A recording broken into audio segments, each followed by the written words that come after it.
ललाट पर तिलक करना। फिर क्या करोगे? भगवान के चरणों में अपने सिर को रख देना। कैसे रखोगे? पहले घुटनों के बल बैठ जाओ, हाथ आगे लंबा करो और सिर धरती पे रख दो।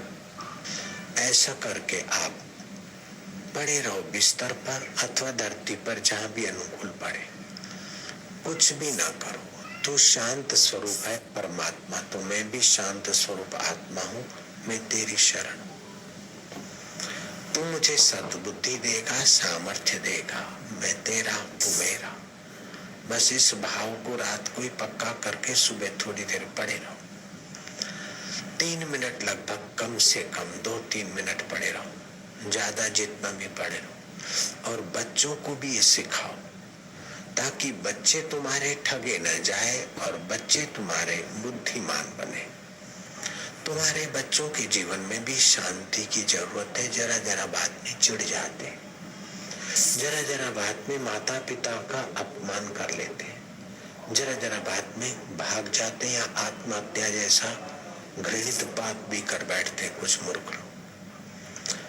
तो ये करने से ऐसी गंदी चेष्टा आपके बच्चे नहीं करेंगे और आपका मन भी ऊंचा बनेगा। उनका कुछ पागलपन बढ़ जाता है। जो आवेश अमावस्या के दिन जो कमजोर मगज के होते हैं, उनका कुछ पागलपन बढ़ जाता है। जो आवेशी स्वभाव के होते, उनका अमावस्या और पूर्णिमा के दिनों में आवेश उद्वेग बढ़ जाता है। एक ईमानदार व्यक्ति था और उस पर मुकदमा चला, तो उसने कबूल किया कि साहब मुकदमा जो चला है ये सच है, लेकिन मुझे पूनम पे ऐसा कुछ गड़बड़ करने को हो जाता है। न्यायाधीश ने उसकी सारी बातें जानकर उस व्यक्ति को निर्दोष साबित किया कि ग्रहों का प्रभाव इसके मन पर पड़ा है, आदमी बढ़िया है।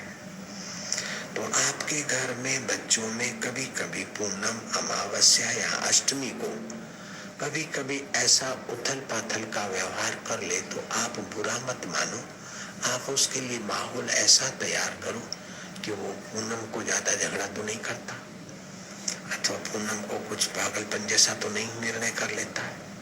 करता है तो उसके मन की कमजोरी है, क्योंकि पूनम के दिन हमारे शरीर के सातों धातु विशेष द्रवीभूत होते हैं। जैसे मोम होती ना, मोम पिघलती तो जो रंग डालो उसी रंग की मोमबत्ती बन जाती। ऐसे अमावस्या और पूनम को हमारे शरीर पर रासायनिक प्रयोग असर पड़ता है वातावरण का।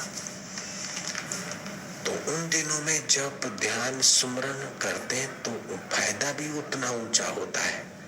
और इन दिनों में अगर संभोग किया पति पत्नी का व्यवहार, तो नुकसान भी जबरदस्त होता है।